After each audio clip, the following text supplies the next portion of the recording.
Hello, beautiful people. My name is Athol, and this is the Chain of Seduction. So I'm continuing on the series where I'm going through each of the 6 links of the Chain of Seduction in order, and we are up to link number 4, the energy link. And this may seem a slightly sort of airy-fairy, woo-woo link in the chain, but it is one of the most important ones. And I think it's one of the ones that people can find they neglect the easiest.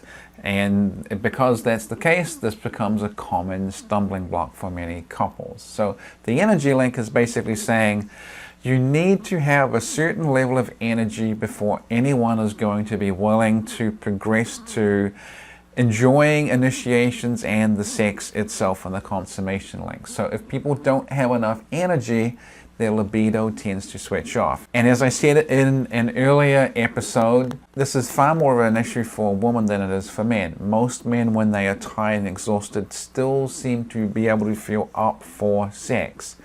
Where for many women, if they are overtired, they're overextended, they're exhausted, their libido really does tend to switch off. One of the things that I've really learned over the years is that your own energy level has an enormous impact on your partner's energy level. If you are happy, if you are positive, if you're energetic, that tends to rub off on your partner. In just the same way, if you are down, depressive, miserable, everything sucks, then that will tend to influence your partner to have a lower energy level as well.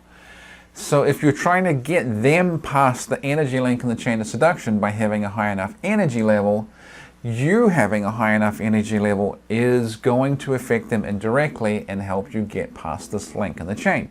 And one of the most important things to realize is that very often people don't manage their energy levels terribly well, and it is a common flaw that when we are tired and exhausted and we are extremely low energy, that we look to our partners to supply us with some of their energy to make ourselves feel better and have enough energy.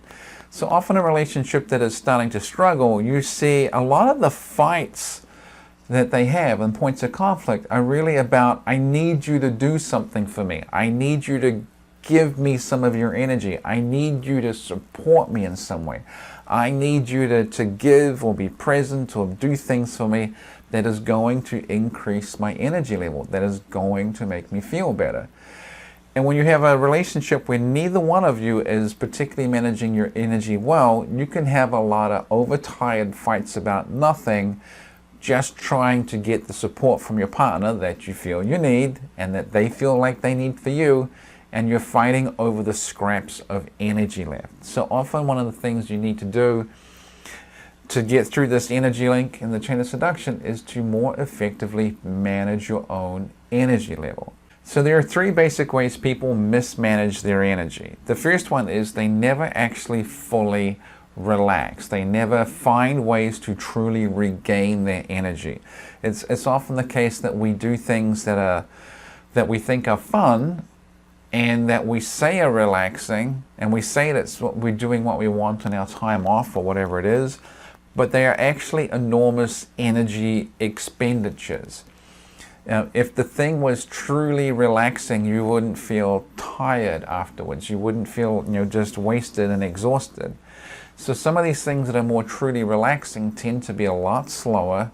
They tend not to involve the internet, and they tend not to involve enormous expense and plans and things that we are throwing ourselves into. As a great example of that, you see people going to Disney World, the happiest place on earth. They're going for a vacation. The purpose of a vacation is to relax, but it requires enormous amount of money. It requires months of planning ahead. And then you fly down, and then you're driving around, and then you're standing in line, and it's hot, and you're tired and hungry. And by the time you're coming home from your relaxing vacation, you might need to go back to work to recover from your vacation. I'm not crapping on Disney World. It's a wonderful place. I love it.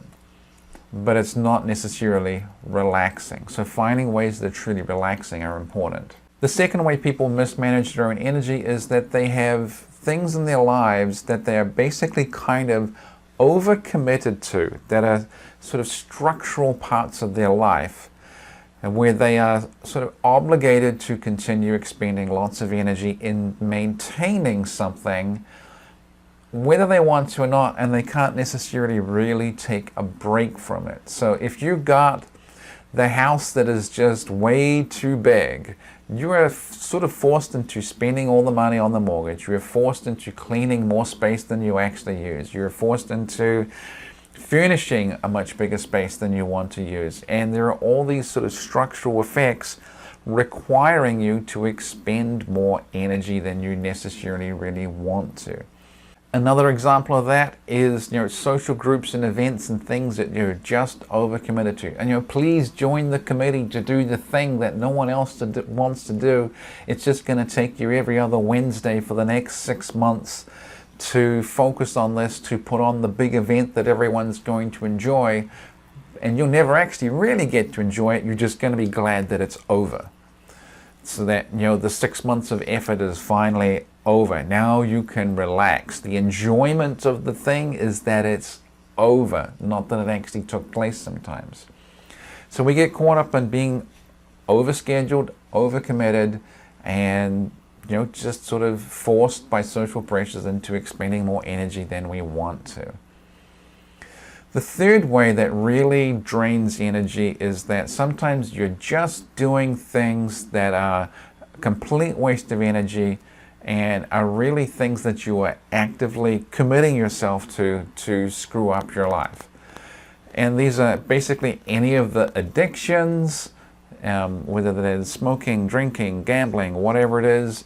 They are just things that are designed to suck the life out of you, and you get some kind of enjoyment from them, but they really do just drain your energy. Usually that you're getting some sort of dopamine hit from whatever it is that you're doing. They tend to be addictive.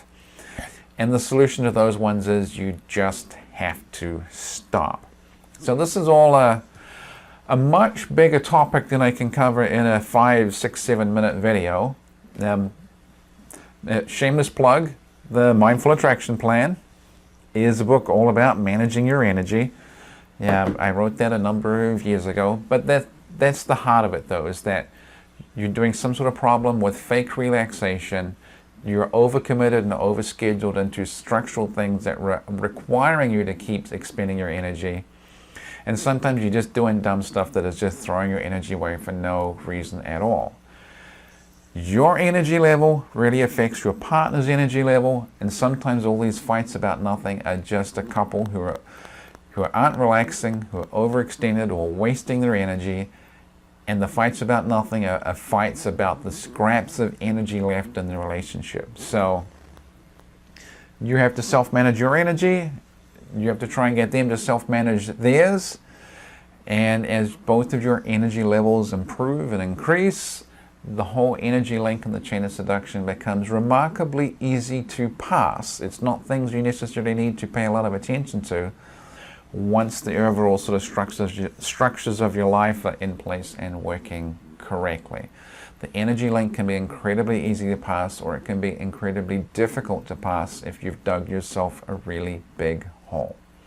So anyway, I'm going to leave it there. Next time I come back, I will talk about the initiation link and one of the biggest misconceptions about that link, and I will talk to you tomorrow.